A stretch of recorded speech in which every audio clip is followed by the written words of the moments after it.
C'est bien le problème des banques françaises aujourd'hui. Et le problème des banques irlandaises et grecques, où il y a eu une exclusion totale des banques irlandaises et grecques du marché interbancaire.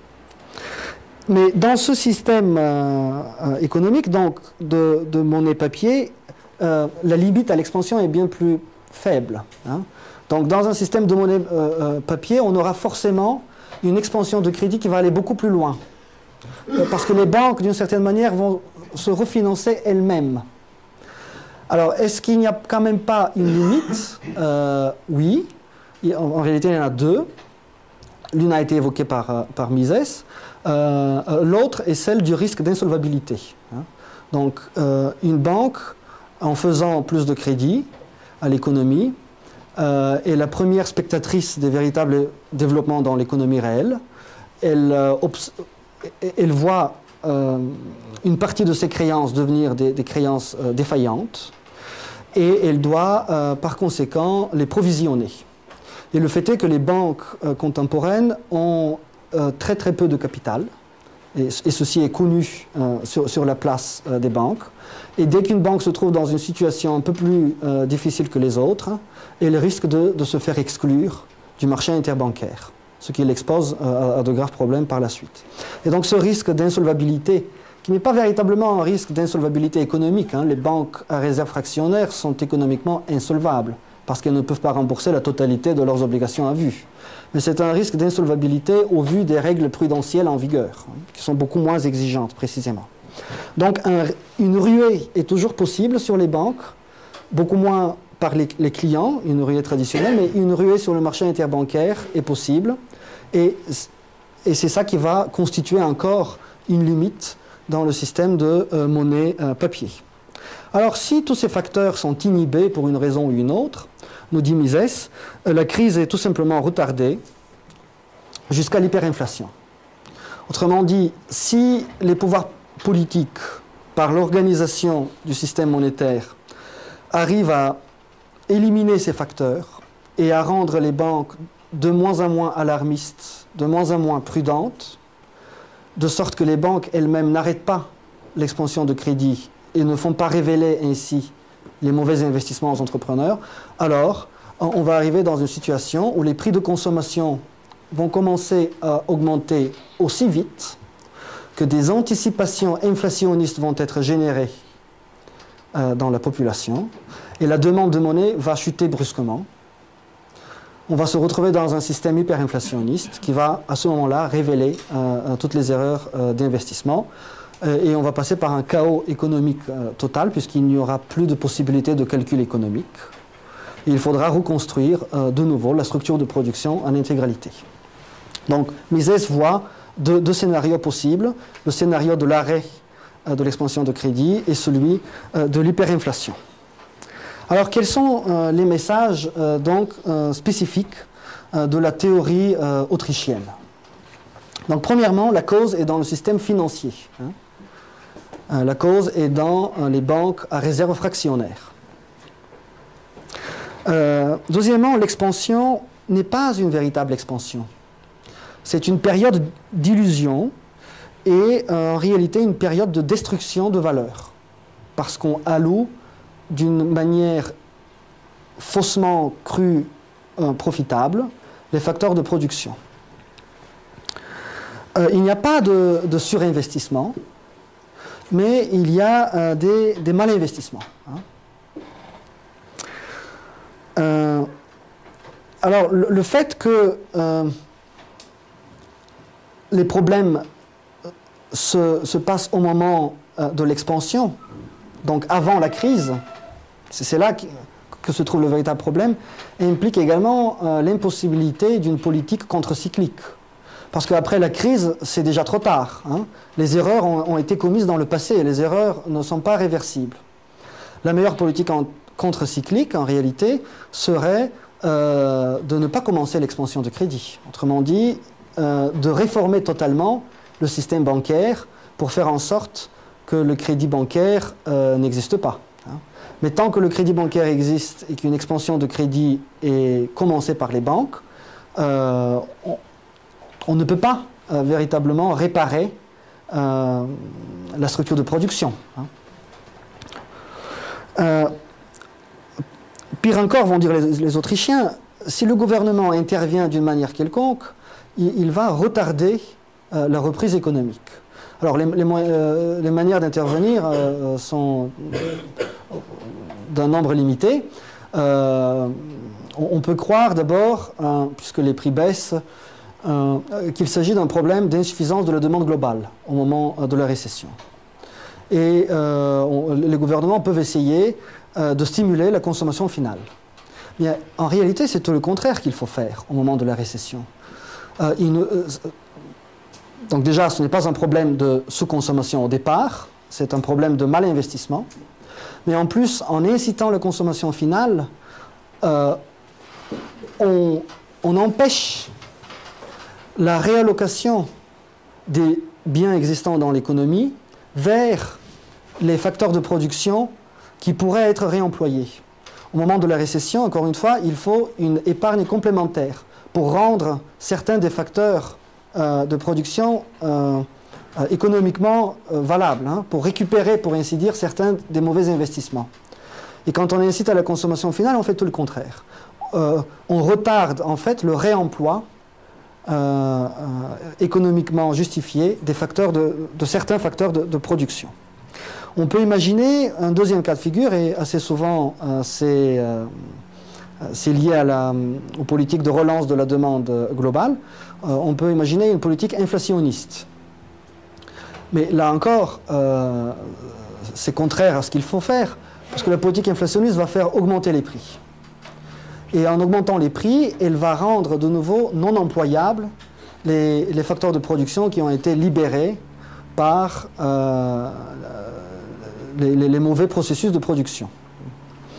Enfin, on peut imaginer, et ça a été appliqué surtout au secteur financier, des subventions directes. Donc on a eu des subventions directes à des industries complètes, l'industrie automobile, l'industrie de l'assurance, et on en voit beaucoup dans la banque, des recapitalisations par les États des banques.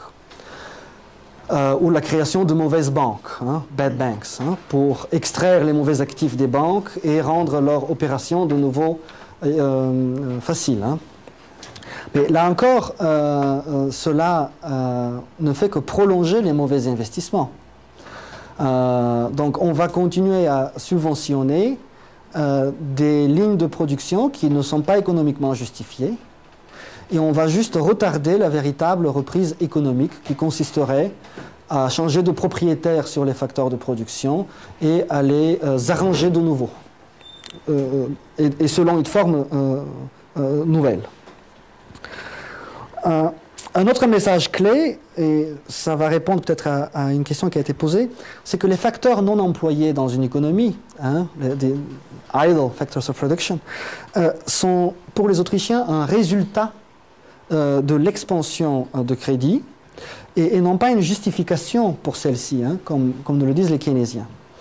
Donc certains facteurs de production, pourquoi restent-ils non employés? Pourquoi la récession dure-t-elle aussi longtemps? En réalité, la réponse autrichienne est très simple, parce qu'il y a des contrôles de prix, ou il y a des rigidités sur les différents marchés qui font que les liquidations sont impossibles et que le changement de propriétaire se fait trop tard, qu'on ne peut pas recommencer la production autrement. Alors l'argument keynésien, effectivement, est de dire, si on fait un peu d'inflation, si on augmente la monnaie dans l'économie, on va pouvoir employer certains facteurs de production. Oui, mais les facteurs de production qui n'ont pas été employés, c'était pour une bonne raison. C'est parce que leurs propriétaires demandaient un prix trop élevé, au vu des circonstances du moment. Les employés, par exemple, demandaient un salaire qui était au-dessus de ce que les producteurs considéraient être leur productivité marginale. Ils ont tout simplement préféré, au vu du moment, le loisir, ou d'autres activités, que de vendre leur travail à un prix plus faible. Donc en fait, le non-emploi de certains facteurs de production, c'est un signe de jugement dans l'économie que ces facteurs, au prix demandé, ne peuvent pas être économiquement engagés. Et pire encore, Mises évoque ce point, évidemment, l'expansion de crédit pourrait employer ces facteurs de production. Mais cela ne va pas rendre leur emploi économiquement justifié. Ils seront pleinement employés dans le sens qu'ils vont recevoir un revenu. Mais le processus, ce n'est pas pour cela que le processus de production dans lequel ils seront employés sera rentable. Hein? Donc l'objectif n'est pas juste de distribuer des revenus nominaux qui après vont se révéler être d'une valeur réelle moins importante puisqu'il y aura une hausse des prix, mais c'est de permettre une structure de production qui peut être terminée. Hein. Et au vu des prix demandés par ces facteurs, ceci s'avère impossible puisqu'ils demandent un prix trop élevé, donc ils se mettent eux-mêmes en dehors des échanges marchands et eux-mêmes manifestent une demande de rétention pour leurs propres services, hein, les propriétaires de ces services, de ces facteurs de production. Un autre message clé aussi des Autrichiens, c'est que le cycle économique n'est pas une fatalité. Hein. Donc les théories keynésiennes ainsi que un autre économiste qui est rattaché assez souvent à la théorie autrichienne, Schumpeter, pense que le cycle économique provient du marché libre. Hein, et c'est une fatalité. Ben, non. Il y a un cycle économique selon les différents, selon les institutions monétaires.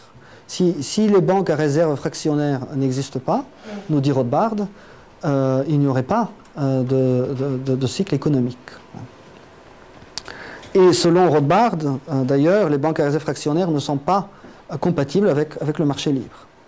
Et un dernier point, la phase d'expansion constitue véritablement un appauvrissement relatif. Hein, donc je reviens à ce schéma, qui est en totale contradiction avec le schéma traditionnel, où la phase d'expansion est en réalité un moment où on s'enrichit par rapport au potentiel de l'économie. La phase de la récession, c'est un moment où on s'appauvrit, hein, et ainsi de suite. Et d'ailleurs, ce même produit intérieur brut est extrait de la réalité de ces données par des techniques statistiques. Hein. Donc ce n'est pas du tout la vision autrichienne. Il y a un appauvrissement relatif dans le sens contrefactuel. Donc on est moins riche qu'on aurait pu l'être. Cela ne va pas dire qu'on va s'appauvrir d'une manière absolue, parce que le cycle économique coïncide avec le progrès technique. Il peut coïncider avec une épargne nette supplémentaire. Hein. Donc la production, l'expansion de crédit bancaire peut se faire en présence d'épargne nette, et donc le cycle économique va coexister avec une véritable croissance. Alors ça crée un problème majeur pour l'analyse empirique. Et l'analyse empirique, d'une certaine manière, ça contredit également, ça critique la vision traditionnelle des cycles qui consiste à regarder les données historiques, à enregistrer des fluctuations, sans se poser la question s'il s'agit de fluctuations d'équilibre ou de fluctuations de déséquilibre, d'enregistrer leur fréquence dans le temps et d'identifier des cycles bien connus. Le cycle de Kitchin, par exemple, qui est de 3-4 ans, après celui de Juglar, de 7-8 ans, et le cycle de Kondratiev de 50 ans. Grosso modo, la théorie générale des cycles que font les autres écoles se limite à un enregistrement statistique et après à la recherche de causes particulières pour chacun des cycles.